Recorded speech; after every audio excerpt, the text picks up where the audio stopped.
이스라엘의 역사 속에서 기름 부음을 받은 사람, 즉 하나님께서 기름을 부어서 특별히 쓰시고자 구별한 사람들이 있습니다. 구약에서는 예언자들, 제사장들, 그리고 왕들이었습니다. 하나님께서는 이 특별한 세 부류의 사람들을 기름을 부어서 따로 구별하여 하나님께서 특정한 목적으로 이들을 세우시고 사용을 하셨다는 것이죠.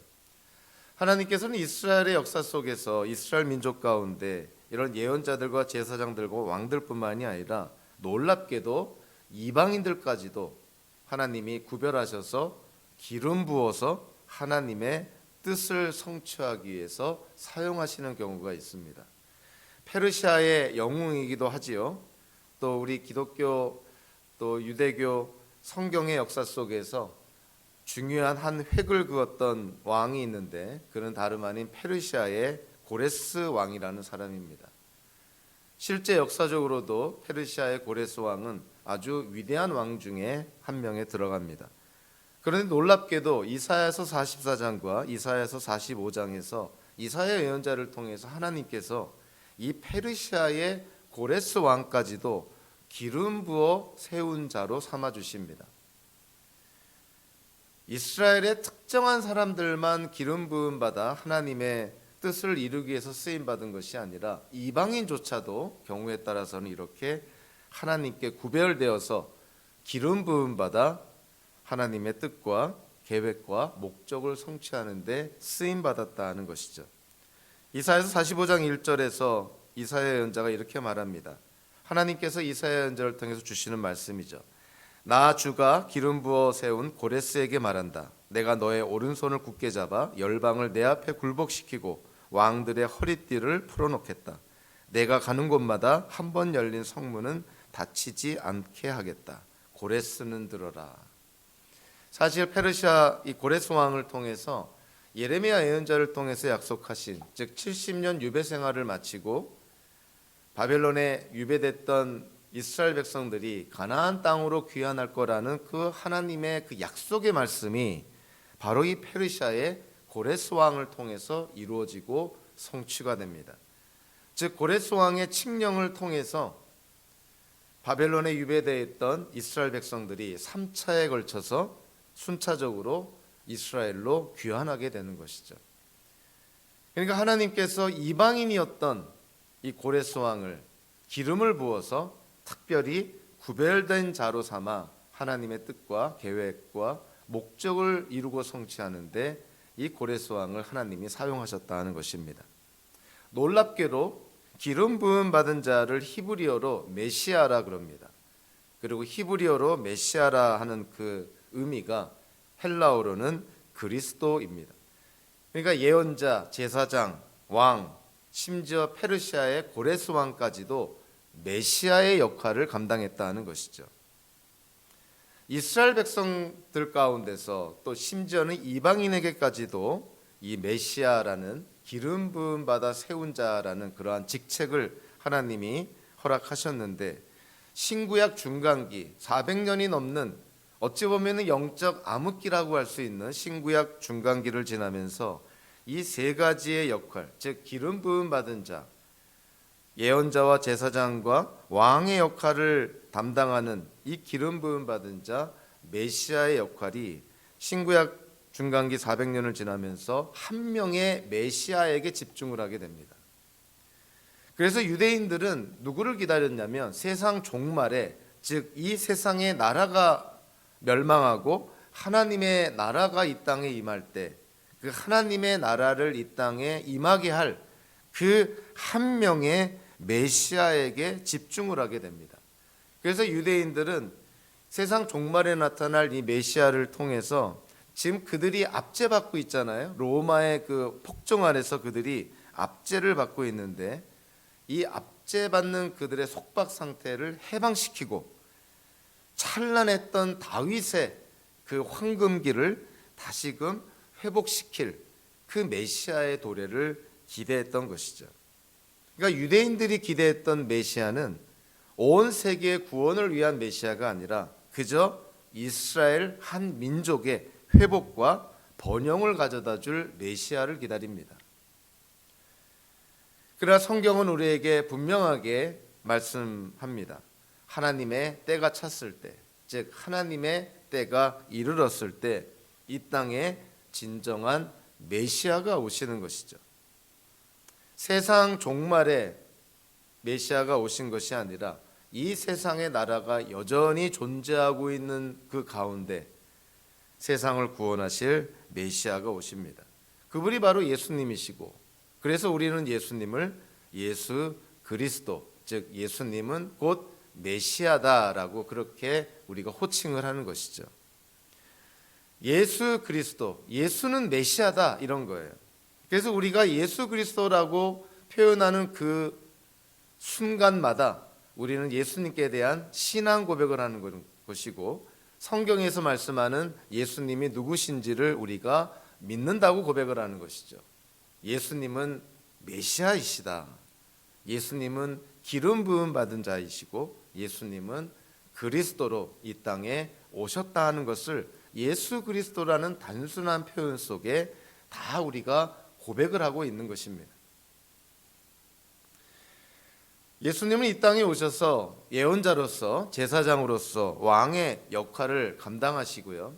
그리고 예수님은 부활 승천하신 후에 이 땅에 예수님이 남겨놓으신 교회를 통해서 그 그리스도의 역할을 이어가게 합니다.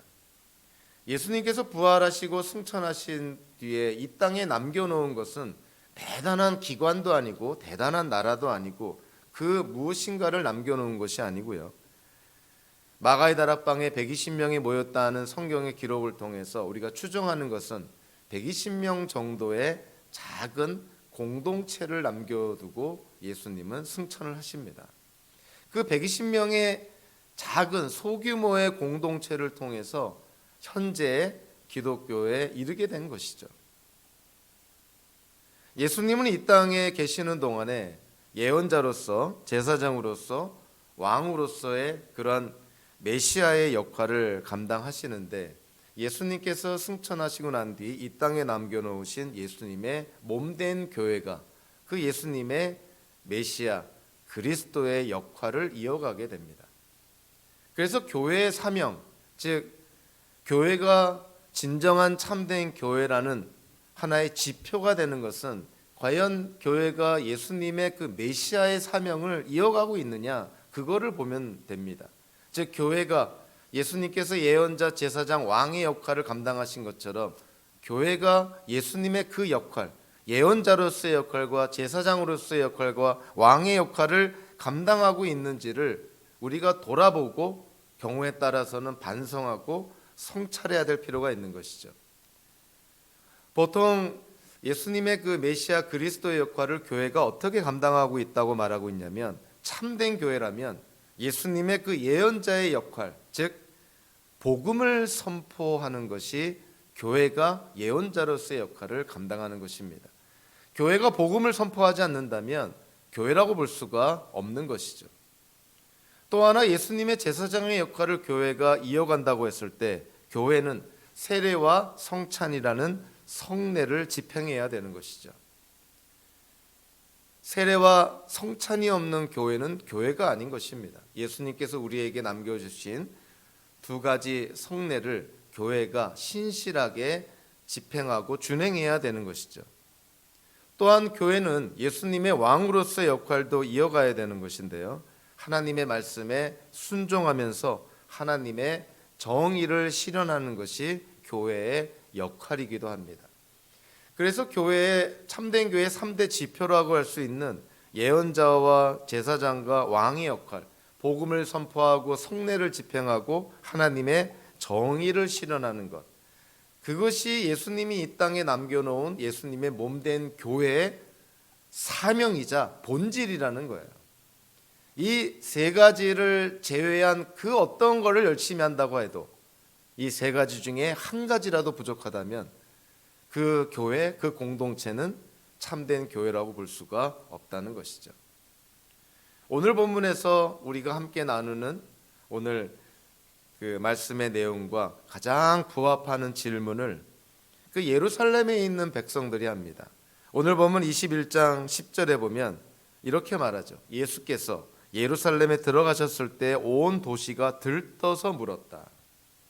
이 사람이 누구냐? 이 질문이 세계 역사를 뒤흔든 질문이고 저와 여러분들의 인생을 뒤바꾼 질문이기도 합니다. 이 사람이 누구냐? 예수님이 도대체 누구냐? 우리가 믿는 예수님이 누구냐? 여기에 대한 답에 따라서 저와 여러분들이 이 땅에 어떠한 신분으로 살아가고 우리가 어떠한 존재인지가 드러나는 것이죠. 왜냐하면 기독교인들은 예수 그리스도를 믿는 자들이 기독교인들입니다. 근데 그 예수님에 대한 신분과 정체성에 대한 이해가 분명할 때 저와 여러분들의 정체성도 분명해지는 것이죠. 그리고 우리의 정체성이 분명해지면 우리가 이 땅을 어떻게 살아가야 될지도 분명해집니다. 결국 원점으로 돌아가면 예수님에 대한 이해가 분명치 않으면 기독교인들의 정체성도 기독교인들의 삶도 분명치 않게 되는 것이죠. 입으로는 기독교인이라고 하지만 삶에서 기독교인으로서의 모습을 볼 수 없을 때 근원적으로 1차적으로 물어보는 질문은 이것입니다. 당신에게 예수는 누구냐 하는 거예요. 당신이 믿는 예수님은 누구냐? 이 질문을 먼저 해야 되는 것이죠. 그 질문에 제대로 답을 못한다면 그는 처음부터 다시 시작을 해야 됩니다. 오늘 본문은 우리에게 명료하게 말씀을 합니다. 예수님께서는 이 땅에, 이 세상에 메시아 곧 그리스도로 오셨다. 하나님께 기름 부음 받은 자, 이 세상을 구원하시고 온 우주를 회복하시러 이 땅에 오신 메시아 그리스도로 오신 분이 바로 예수님이시다는 거예요.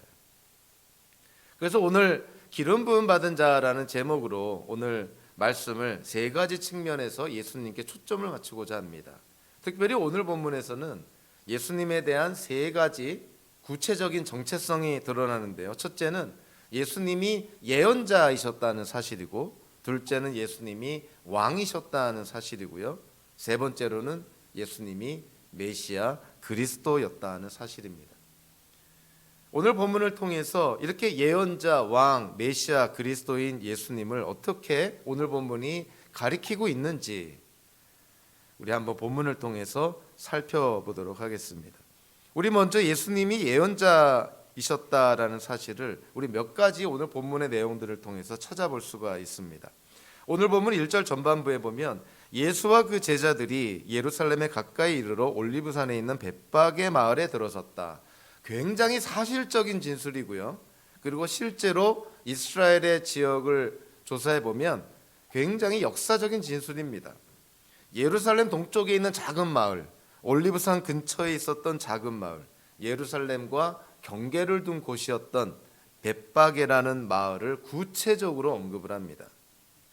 다른 종교 또는 다른 이단들이 갖고 있는 그들의 어떤 그 경전과 달리 성경은 역사책은 아니지만 철저하게 역사에 기초하고 있어요. 성경에 나와 있는 지명과 인명, 사건들 철저하게 역사적으로 증명이 됩니다. 그냥 환상 가운데 뜬금없는 얘기를 하는 것이 아니라 시공간 속에서 세계 역사 속에서 일어났던 사건들을 그대로 진술하고 있는 것이죠. 예수님의 예루살렘 입성도 그렇게 진술하고 있습니다.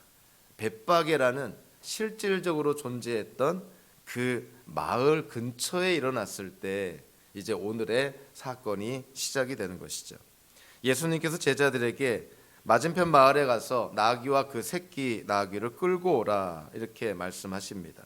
그리고 누가 왜 이거를 끌고 가시오? 그러면 주님께서 쓰려고 하십니다 라고 말하면 그가 그 나귀와 새끼 나귀를 내어줄 것이다 이렇게 말합니다.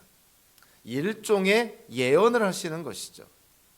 건넌 마을에 가면 일단 나귀와 새끼 나귀가 있어야 될 것이고 누군가가 물어볼 사람이 있어야 되고 거기에 대해서 주님께서 쓰시려고 합니다고 한다면 그가 그 나귀와 새끼 나귀를 아무 말 없이 내어줄 거라고 예언을 하고 있습니다.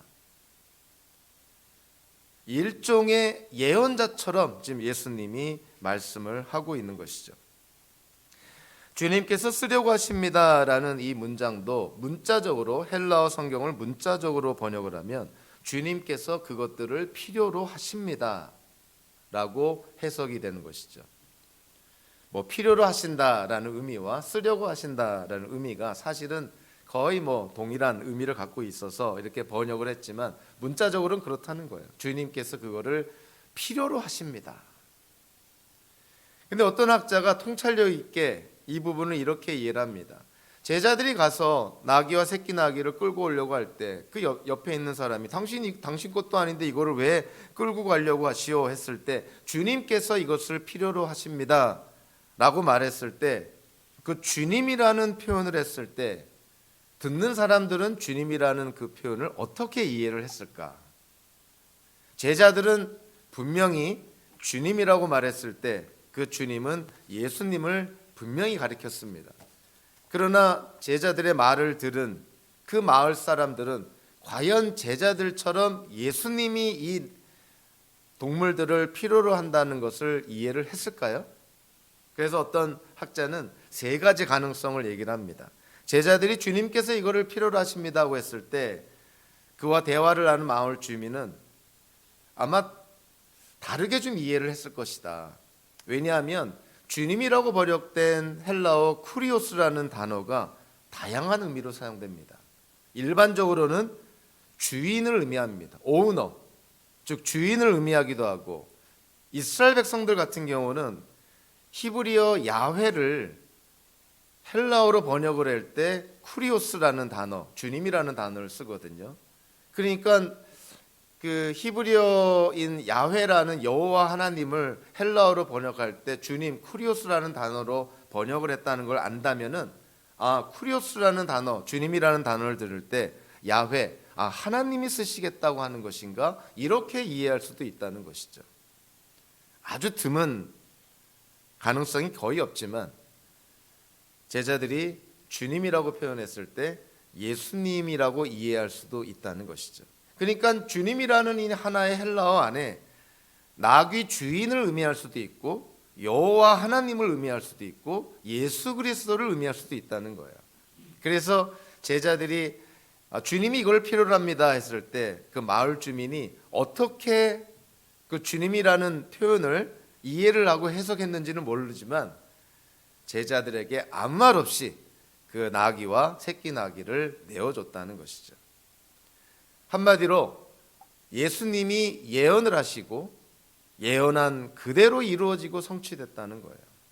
그러니까 예수님이 예언자로 이 땅에 오셨다는 것을 이러한 사건들을 통해서 간접적으로 보여주고 있는 것이죠. 또 하나 10절에 보면은 사도 마태가 이렇게 기록을 합니다. 예수께서 예루살렘에 들어가셨을 때 온 도시가 들떠서 물었다. 이 들떴다라는 표현이 마태복음서에서 다른 데서도 사용이 되는데요. 특별히 27장에서 지진이 일어났을 때 이 똑같은 동사가 사용이 됩니다. 그리고 28장에서는 무덤을 지키던 자들이 천사를 보고 두려워 떨었다 했을 때 이 동사가 사용이 됩니다. 그러니까 예수님께서 예루살렘에 입성을 했을 때 온 도시가 들떴다는 것은 마치 지진이 일어날 때와 같은 어떤 현상, 무덤을 지키던 자들이 천사를 보고 두려워서 떠는 어떤 그러한 모습, 이러한 것들을 연상을 시키는 것이죠. 예수님께서 예루살렘에 입성할 때 이전에 한번 소동이 났던 적이 있었죠.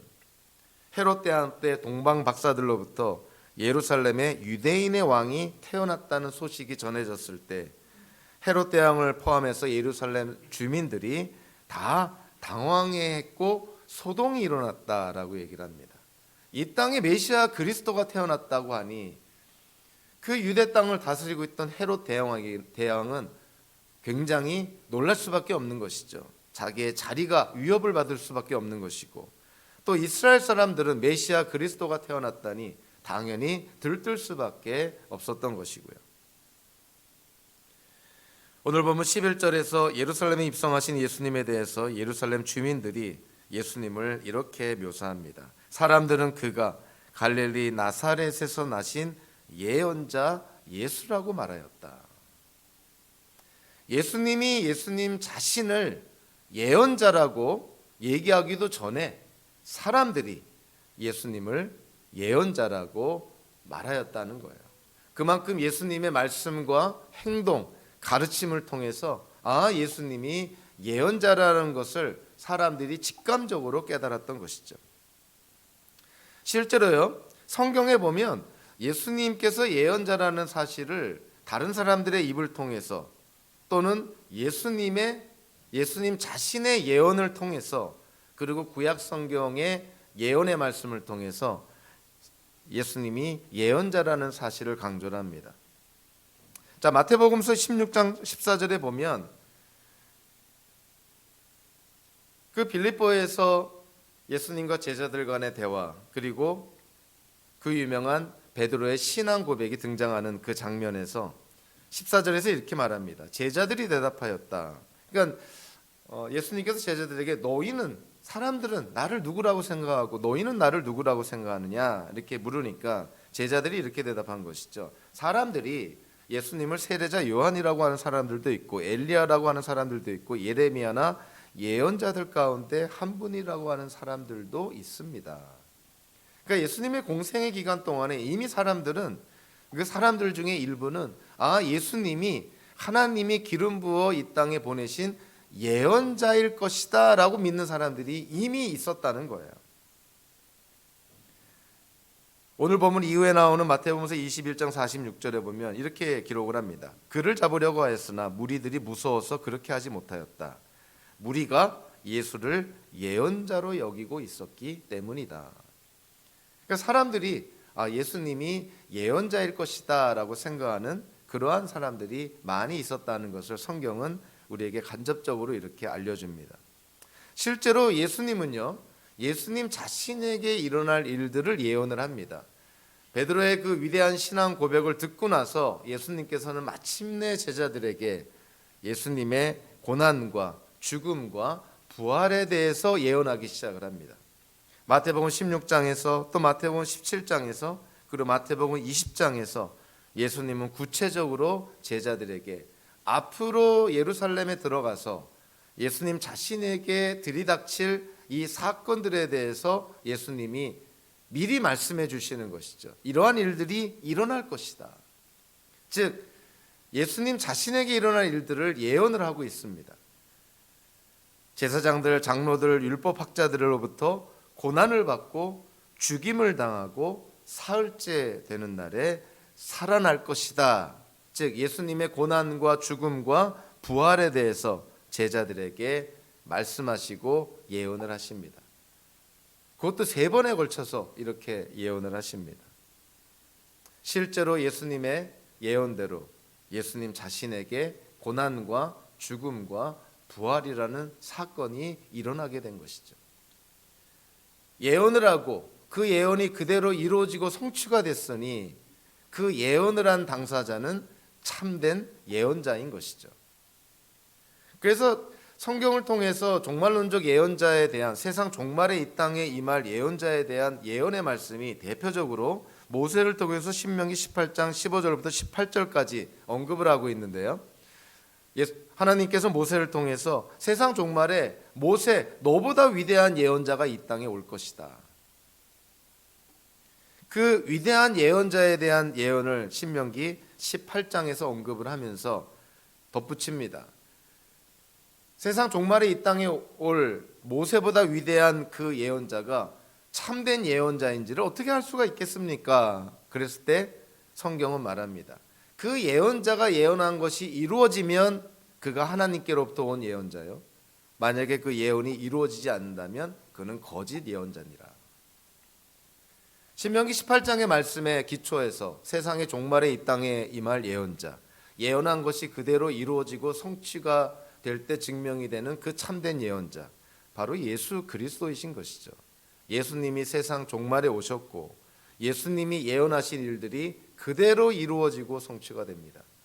예수님 자신에게 예언한 일들이 그대로 이루어지고 성취가 되니 소위 말해서 감람산, 올리브산 강화라고 알려져 있는 마태복음서 24장 25절, 세상 끝날에, 세상 종말이 오기 전에 이 세상 역사 속에서 일어날 일들에 대해서 예수님이 예언을 하시는데 우리는 간접적으로 확신할 수가 있는 것이죠.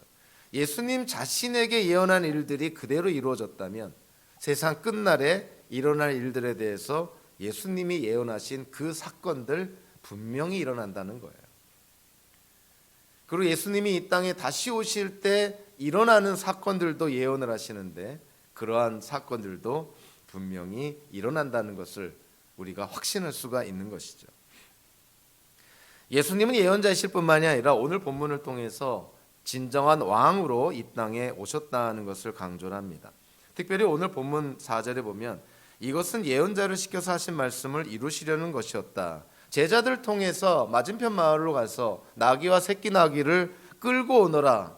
왜 예수님이 이와 같은 명령을 하셨는가에 대해서 4절이 이렇게 말하는 것이죠. 구약의 예언을 이루고 성취하기 위함이다. 자, 그렇다면 구약에서 메시아가, 그리스도가 나귀를 타고 예루살렘에 입성한다는 예언이 과연 있느냐 하는 거예요. 당연히 있죠. 그래서 예수님께서 그 구약의 예언, 즉 구약의 예언자의 그 예언을 이루고 성취하기 위해서 굳이 맞은편 마을에 있는 나귀와 나귀 새끼를 데리고 오라 한 것이고 결국 그 위에 앉아서 예루살렘에 입성하게 된 것입니다. 그 구약의 예언자가 예언한 메시아가 나귀를 타고 왕같이 예루살렘에 입성할 거라는 그 예언은 도대체 어디에 있는 것인가? 학자들은 두 개의 예언이 합쳐졌다고 봅니다. 스가랴서 9장 9절과 이사야서 62장 11절의 말씀인데요. 스가랴서 9장 9절에 이렇게 말하죠. 도성 시온아 크게 기뻐하여라. 도성 예루살렘아 환성을 올려라. 내 왕이 내게로 오신다. 그는 공의로우신 왕, 구원을 베푸시는 왕이시다. 그는 온순하셔서 나귀 곧 나귀 새끼인 어린 나귀를 타고 오신다. 또 이사야서 62장 11절에서도 이렇게 말합니다. 보아라, 주님께서 땅끝까지 선포하신다. 딸 시온에게 일러주어라. 보아라, 너의 구원자가 오신다. 그가 구원한 백성을 데리고 오신다. 그가 찾은 백성을 앞장 세우고 오신다. 스가랴서의 예언이나 이사야서의 예언이 예수님의 나귀를 타고 예루살렘에 입성하는 이 사건을 통해서 이 두 개의 구약의 예언자들의 예언이 이루어지고 성취가 되었다는 것이죠. 그러니까 예수님께서 이 땅에 오신 것, 구약의 예언, 구약의 말씀을 폐하러 오신 것이 아니라 오히려 구약의 말씀들을, 그것이 어떠한 율법이든지 간에 또는 예언의 말씀은 당연한 것이고요, 그 구약의 말씀들, 하나님의 율법을 이루고 성취하시기 위해서 예수님이 이 땅에 오셨다는 것이죠. 우리가 잘 아는 이 구약의 제사법들, 예수 그리스도로 말미암아 다 이루어지고 성취가 됐습니다. 그 제사법이 폐기가 된 것이 아니라 그 제사법의 원래 본질적인 궁극적인 의미가 예수 그리스도로 말미암아 다 이루어지고 성취가 되었다는 것이죠. 그래서 산상수훈에서 예수님이 마태복음서 5장 17절 18절에서 이렇게 선포하는 것입니다. 내가 율법이나 예언자들의 말을 폐하러 온 줄로 생각하지 말아라. 폐하러 온 것이 아니라 완성하러 왔다. 내가 진정으로 너희에게 말한다. 천지가 없어지기 전에는 율법은 1.1획도 없어지지 않고 다 이루어질 것이다. 하나님의 율법은 하나님의 성품을 반영하는 것이고 또 하나님의 뜻과 계획과 목적을 계시하는 그런 측면이 있습니다. 그러니까 율법이 이루어지고 성취되기 위해서 예수님이 이 땅에 오셨다는 것이죠. 예수님의 말씀과 예수님의 가르침과 그리고 예수님의 삶을 통해서 구약에서 456군데나 언급된 직간접적으로 메시아 그리스도에 대한 그런 예언의 말씀이 예수 그리스도로 말미암아 다 이루어지고 성취가 되었다는 것이죠. 예수님께서 준마나 군마를 타고 전쟁에서 승리한 그런 승자처럼 그렇게 예루살렘 성에 입성한 것이 아니라 어린 나귀를 타고 멍에를 매지 않는 안장을 하지 않는 그런 어린 나귀를 타고 예루살렘에 입성하셨다 하는 것은 예수님께서는 전투가 아니라 평화를 위해 이 땅에 오셨다는 것을 상징적으로 보여줍니다. 그래서 예수님은 왕으로 이 땅에 오셨는데 피를 흘리는 유혈혁명을 하는 그런 전쟁에 승리한 장군같이 이 땅에 오신 것이 아니라 평화의 왕으로 평화의 목적을 위해서 이 땅에 오신 분이었다는 것이죠. 그래서 이사야서 9장 6절에서 우리에게 너무나 잘 알려진 말씀을 합니다. 한 아기가 우리를 위해 태어났다. 우리가 한 아들을 모셨다.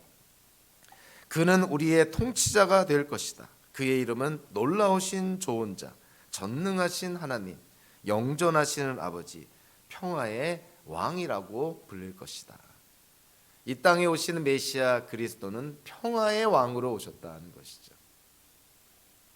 우리가 믿는 예수님이 평화의 왕으로 오셨으니 하나님과 온 우주 만물을 화목케 하시는 그 평화의 왕으로 오셨으니 예수 그리스도를 믿는 자들이 이 땅을 살아갈 때 피스메이커로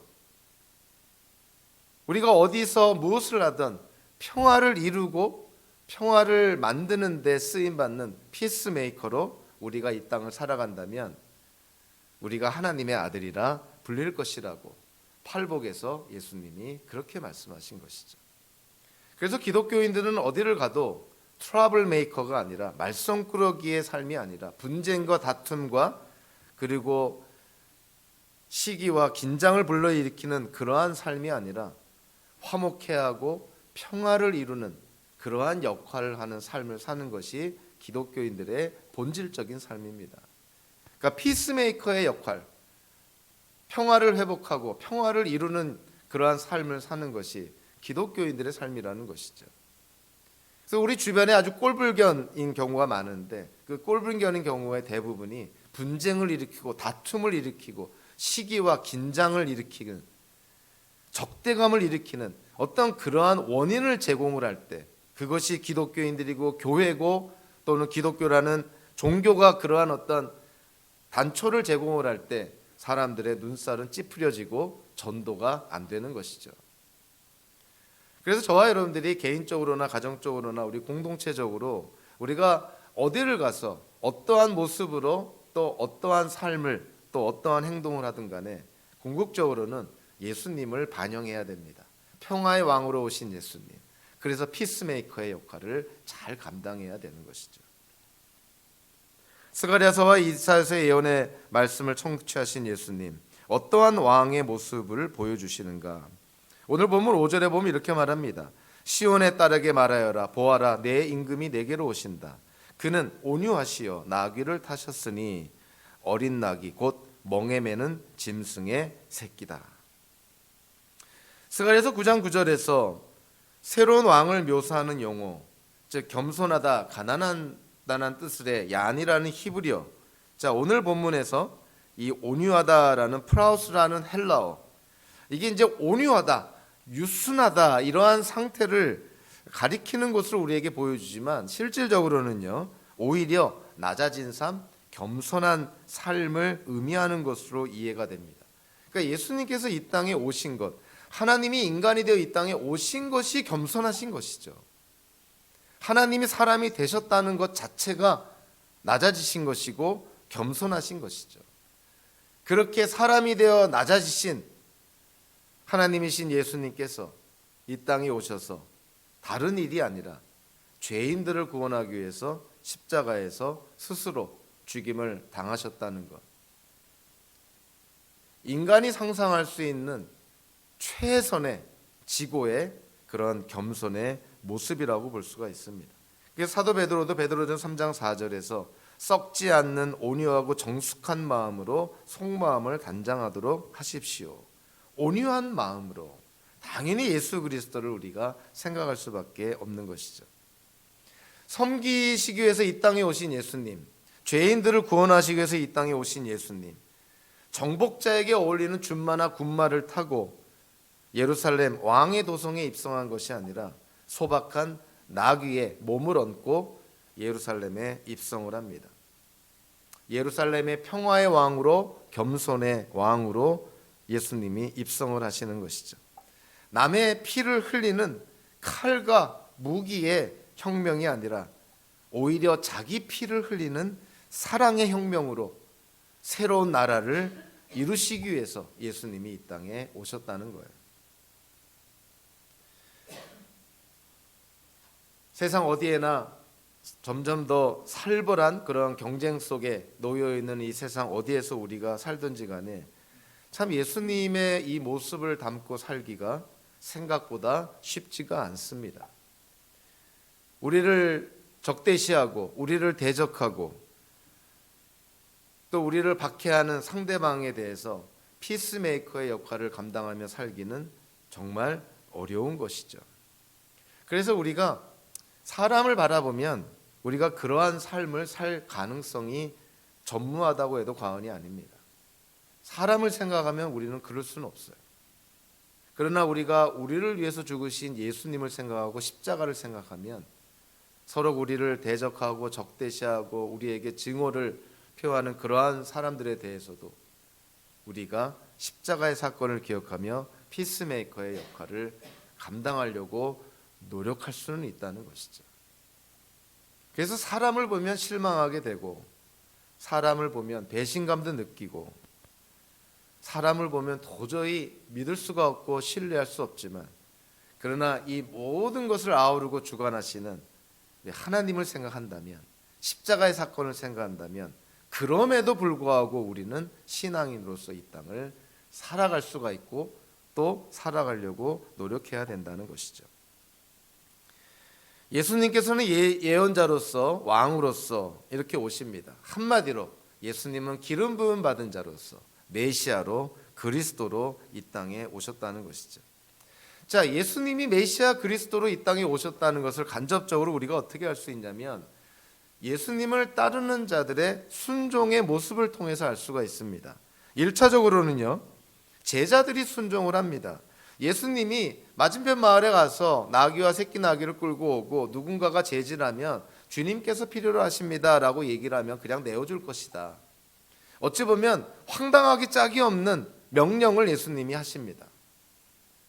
도대체 나귀가 왜 필요한 것이고 그리고 그러한 나귀가 있을지도 모르고 있는다 해도 그러한 대화가 오고 갈지도 모르는 상황에서 예수님의 명령에 놀랍게도 제자들이 순종을 하는 것이죠. 우리는 하나님의 말씀을 대할 때 내가 이해가 되고 내가 생각한 것과 일치를 하고 어찌 보면은 내가 원하는 방향으로 하나님이 말씀하면 순종하기가 쉬운데 우리가 생각하기에 전혀 이해가 안 되고 어떤 때는 아니 왜 꼭 이러셔야만 했을까? 어떤 반감이 들기도 하고 이것보다는 이 방법이 더 좋은데 엉뚱한 그런 생각이 날 때 하나님의 말씀에 순종하기는 점점 더 어려워지는 것이죠. 우리 생각으로 말씀을 보면 자꾸만 우리 기준으로 하나님의 말씀을 낮추려는 경향이 있습니다. 그러나 하나님의 말씀으로 우리를 읽고 하나님의 말씀으로 우리 자신을 돌아보는 그러한 마음으로 성경을 읽으면 하나님의 말씀이 계시의 말씀이어서 우리의 이해와 상식을 뛰어넘는 말씀이라 하더라도 그것이 분명한 하나님의 뜻이고 하나님의 계시라면 우리는 순종해야 될 책임이 있는 것이죠. 제자들이 그랬다는 것이에요. 우리가 예수님 제자들 그러면 예수님이 고난 당할 때 다 도망간 그런 비겁쟁이, 특히 베드로 같은 경우는 다굴기 전에 예수님을 3번이나 부인했던 배교자 같은 변절자 같은 그러한 생각을 하게 되지만 성경을 읽다 보면 예수님의 공생의 기간 동안에 이런 언뜻 나타나는 제자들의 순종의 모습을 우리가 보게 됩니다. 우리도 순종하기 어려운 부분인데 제자들은 순종을 하는 것이죠. 무리를 걸어온 예수님께서 베드로에게 오라고 합니다. 한밤중에 캄캄한 칠흑 같은 밤중에 그 갈릴리 호수를 뛰어내려서 예수님께로 오라고 하는 그 예수님의 명령에 베드로는 한마디 대꾸도 안 하고 그대로 순종을 합니다. 우리가 베드로 그러면 아이고 성격 급하고 불같고 아무 생각 없이 아무 말이야 내뱉고 그리고 또 쉽게 마음도 바꾸는 변절자 이렇게 생각할지 모르지만 예수님의 공생 기간 동안에 예수님의 말씀에 가장 적극적으로 온전하게 순종한 제자 중에 대표적인 제자가 베드로였던 것이죠. 제자들은 예수님을 따르면서 순간순간 불신도 하고 회의도 하지만 또 당황도 하지만 그럼에도 불구하고 예수님께 순종을 합니다. 그러니까 제자들은 반신반의하면서 3년 넘게 예수님을 따라다니면서 예수님의 말씀을 들으면서 정말 그런 일이 일어날까? 심지어는 예수님이 죽으시고 부활하신다는 말씀을 여러 번에 걸쳐 들었지만 정말 예수님이 부활할까? 반신반의하면서도 따라다닙니다. 그러면서 순종의 순종을 통해서 예수님께 대한 믿음과 신앙이 점점 더 좋아진다는 걸 보게 되죠. 그럼에도 불구하고 예수님이 죽으시고 3일 만에 부활했을 때 제자들은 다 경악해했던 것이죠. 정말 말로만 듣던 죽었던 예수님이 부활하셨네. 다 충격에 빠지게 되죠. 그래서 예수님이 오직했으면 손에 못자국, 옆구리에 창자국을 보여주셔야만 됐을까. 제자들은 예수님의 그 이성적이지 못한, 합리적이지 못한 명령에 그대로 순종을 합니다. 8절에도 보면 이렇게 나오죠. 큰 무리가 자기들의 겉옷을 길에다가 폈으며 다른 사람들은 나뭇가지를 꺾어다가 길에 깔았다. 누군가가 나아가는데 거기다가 옷을 펼친다는 것은 무슨 의미가 있을까? 이거는 이스라엘의 역사를 통해서 우리가 어떤 그 의미를 찾아볼 수가 있습니다. 열왕기하 9장 13절에 보면 이제 아합 왕가를 하나님께서 징계하기 위해서 예후라는 사람을 왕으로 선택을 합니다. 그 예후라는 사람을 왕으로 선택을 할 때에도 하나님께서 기름 부어 왕으로 세웁니다. 그 열왕기하 9장 13절에 보면 엘리사 예언자를 통해서 그 예후라는 사람에게 기름을 부어 왕을 세우는 사건이 일어난 후에 예후와 그의 부하들 간에 이런 대화가 일어나게 되고요. 그러고 나서 그들의 행동이 나옵니다. 즉 예후가 기름 부음을 받아서 왕으로 세움을 받았다는 그 사건을 부하들이 알고 나서 열왕기하 9장 13절에서 이렇게 말합니다. 그러자 그들은 황급히 일어나 각자 자기의 옷을 벗어서 섬돌 위 예후의 발 아래에 깔고 나팔을 불며 예후께서 임금님이 되셨다고 외쳤다. 누군가의 발 앞에 옷을 깐다는 것, 옷을 펼친다는 것은 그 당사자를 왕으로 삼는다는 것이었죠. 그러니까 이스라엘 백성들이, 예루살렘에 있는 사람들이, 또 예수를 따르던 무리가 나귀를 탄 예수님의 그 앞길에 옷을 펼친다는 것은 예수님을 왕으로 인정한다는 거예요. 왕으로 오시는 예수님, 즉 이 땅에 왕으로 오시는 메시아 그리스도로서의 예수님께 순종한다는 것을 그렇게 행동으로 묘사한 것입니다. 예수님의 요구는, 제자들에 대한 요구는 당혹스러운 것이지만 예수님의 두 제자는 두말 않고 순종을 하게 됩니다. 그리고 예루살렘을 입성을 할 때 그 예수님을 향하여서 환영을 하고 옷을 깔고 호산나 외치면서 환영했던 무리들이 있죠. 그래서 나중에 일주일 만에 예루살렘의 주민들은 예수님을 사형시키는 데에 거기에 찬성표를 던지고 일조를 하게 됩니다.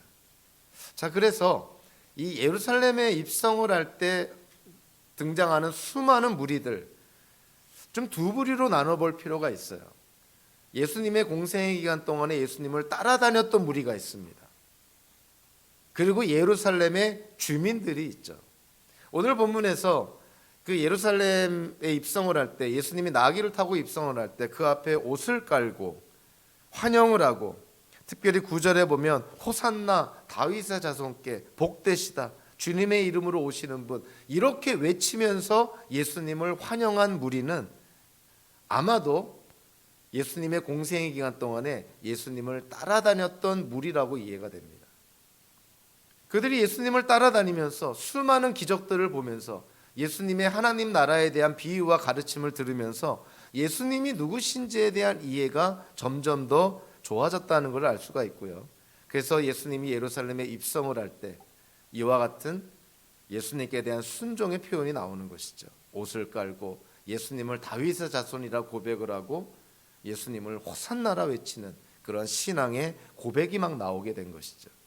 그런 반면에 이러한 장면을 지켜보는 사람들, 예루살렘의 주민들 얼떨떨해질 것이고, 지금 나귀 타고 오는 저 사람이 누구길래 사람들이 다윗의 자손이라 외치고 호산나라 외치고 저렇게 경배하는 것일까? 당황해하는 예루살렘의 주민들, 이렇게 두 부류로 나눠볼 수가 있습니다. 그래서 오늘 예수님께 순종하고 예수님을 찬양하고 예수님께 대한 온전한 신앙 고백을 하는 무리들은 대체적으로 예수님의 공생의 기간 동안에 예수님을 따라다녔던, 예수님의 제자들을 포함한 예수님을 따라다녔던 무리라고 이해가 되는 것이죠.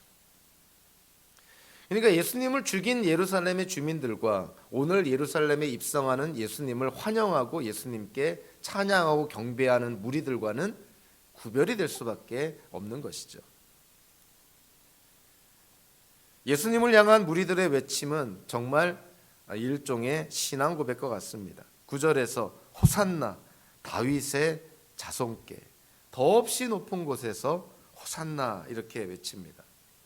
이 호산나라는 이 표현은요, 시편 118편 25절 26절에서 언급이 되는데, 이 시편 118편은 순례자들을 환영하는 시편으로 이해가 됩니다.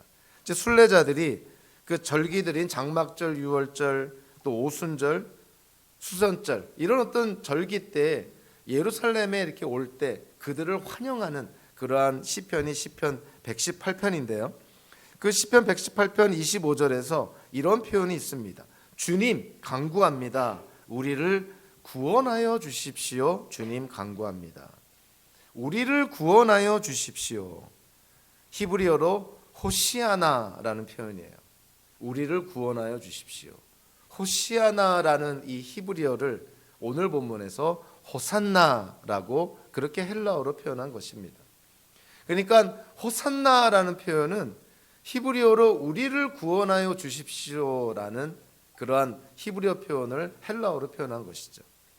그래서 우리가 호산나 그러면 하나님께 우리를 구원하여 주십시오, 이렇게 우리가 이해를 해야 됩니다.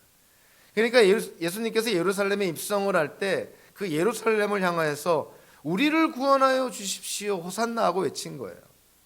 예수님을 바라보면서 예수님이 우리를 구원할 자라고 고백을 하고 있는 거예요.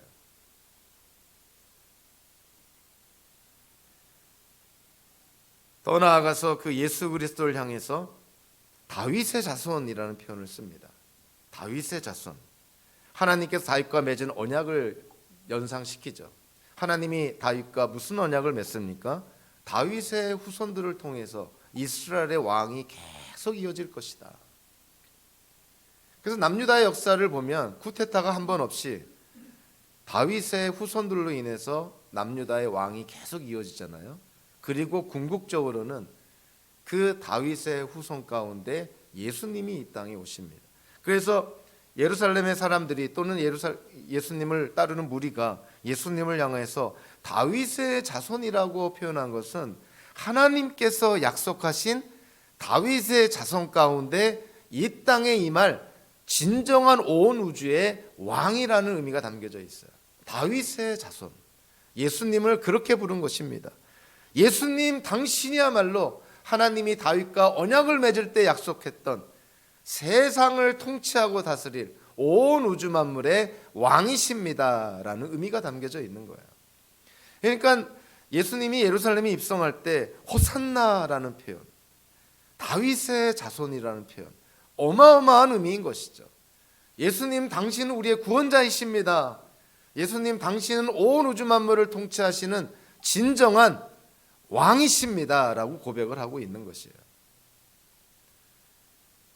무리들이 예수님께 대한 이런 고백을 통해서 예수님이 진정 이 땅에 온 세상을 구원하시러 이 땅에 오신 메시아 그리스도라는 사실을 우리가 깨닫게 됩니다.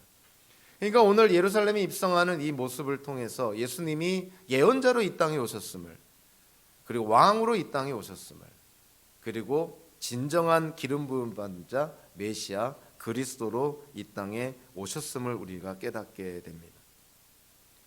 특별히 오늘 본문을 통해서 가장 우리가 주목해야 될 것은 이 땅에 메시아 그리스도로 오신 온 우주 만물의 왕으로 이 땅에 오신 예수님께서 어린 나귀 새끼를 타고 예루살렘에 입성한다는 장면이에요. 이 장면이 주는 시각적인 효과가 큰 것이죠. 예수님은 어떠한 왕으로 이 땅에 오셨는가? 전쟁에서 승리한 장군의 모습으로 이 땅에 오신 것이 아니라 낮아지고 섬기고 겸손하신 왕으로 이 땅에 오셨다는 것이죠. 더 나아가서 이사야 예언자는요, 고난받는 종이라는 이사야서 53장에서 그 겸손하게 이 땅에 오신 그 왕이 바로 고난받는 종이다라고 얘기를 합니다. 온 우주 만물의 왕으로 오신 예수님이 우리를 대신해서 고난받으시는 종으로 이 땅에 오셨다는 것이죠. 유대인들은 메시아 기대 사상이 있었어요. 세상 종말에 이 땅에 임할 메시아를 통해서 그들이 지금 압제로부터 해방이 되고 그 옛날 찬란했던 다윗 왕국을 회복할 거라는, 이스라엘이 세계의 중심에 설 거라는 그런 메시아 기대의 사상이 있었습니다. 그러나 오늘 본문에 나타난 메시아는 그런 유대인들의 기대를 만족시키는 메시아가 아니었어요. 오히려 그러한 기대를 저버리고 이 땅에 오신 메시아 그리스도는 전쟁에서 승리한 그런 장군의 모습이 아니라 오히려 고난받는 종으로 이 땅에 오셨다는 것이죠. 그래서 저와 여러분들이 믿는 예수 그리스도는 진정 온 우주 만물에 지금 앞으로 영원토록 이 온 우주 만물을 다스리는, 통치하시는 우주 만물의 왕으로 이 땅 오십니다. 근데 왕으로 오신 예수님이 겸손하게 낮아지셔서 죽기까지 고난받으신 종으로 이 땅에 오셨다는 것이죠. 그래서 저와 여러분들의 삶이 그러는 것입니다. 세상에 나아가서 남들보다 높이 서서 위에 서서 다스리며 뭔가 세상의 영광을 얻고자 노력하는 그러한 삶이 아니라 하나님이 허락하신 것들을 통해서, 그것이 물질이든 재능이든 전문성이든 학력이든 무엇이든지 간에 이제는 섬기는 자로 우리가 이 땅을 사는 것이, 그것이 예수님을 닮아가는 삶이라는 것이고요. 자녀들도 그렇게 교육을 시켜야 됩니다. 세상에 나가서 성공해야 된다, 남들보다 앞서야 된다, 이런 것이 아니라 하나님 안에서 최선을 다하되 하나님이 허락하신 것을 가지고 이 세상을 좀 더 나은 세상으로 만들고 하나님께서 원하시는 세상으로 만들도록 그렇게 인생을 사용하도록, 그렇게 자녀들도 교육해야 되는 것이죠. 오늘 본문을 통해서 어떤 신학자가 기도를 합니다. 그래서 저도 오늘 본문을 마무리하면서, 말씀을 마무리하면서 이분의 기도로 오늘 말씀을 마치려고 합니다. 우리 함께 기도하겠습니다. 사랑하시는 주님, 주께서는 하나님의 말씀에 이미 보여주신 대로 이스라엘 백성들에게 바른 도리를 가르쳐 주시고 또 바른 메시아가 어떠한가를 보이시고자 예루살렘에 입성하시사 바른 것을 깨닫도록 하셨지만, 사람들은 항상 자기의 그릇된 종교관을 절대 진리인 것 같이 완고하게 붙들고 평화의 왕으로 오시는 그분을 권위의 정복자로 알아 환영하고 떠들어대다가 마침내는 며칠 지나서 주님을 십자가에 못 박는 데까지 가담하고 분풀이를 하였나이다. 이런 일을 볼 때 사람이 천박하고 완고하고 안매한 것에 의해 지배될 때에는 결코 이렇게 되고 마는 것을 깨닫게 되나이다. 주여, 주께서는 오늘날에도 그리스도를 믿는다는 많은 사람들이 이러한 안매와 천박과 완고 가운데서 헤어나지 못하고 살아가고 있는 것을 보실 것으로 아나이다. 저희들이 이와 같은 데서 눈을 떠서 바로 깨달아 알게 하여 주시고 그리하여 주님을 참으로 바로 맞이하게 합소서. 구주 예수 그리스도의 이름으로 기도하옵나이다. 아멘. 우리 다음